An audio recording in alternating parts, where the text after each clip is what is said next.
In this tutorial, I'm going to show you how to easily convert an image from RGB to CMYK in Adobe Photoshop. So I have an image open in Adobe Photoshop. If I want to send this to a printer, I have to convert this to CMYK. The reason is that professional printers use a process that uses the colors cyan, magenta, yellow, and black. And that stands for CMYK. So I can see that my image is RGB. I downloaded this from unsplash.com. And so to convert this to CMYK, just go to Image, Mode, and click on CMYK Color. And that converted my image to CMYK. You can see it here in my tab. And the last step is you want to save this image as a new file with the CMYK colors.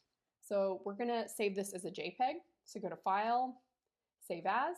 I'm going to choose JPEG from my format. And I like to also put CMYK color at the end. So CMYK, just to indicate that this is my print ready file, and click Save. Click OK. So that's how you convert an image from RGB to CMYK in Adobe Photoshop. Follow Cry Studio for more Photoshop tutorials. Thanks so much.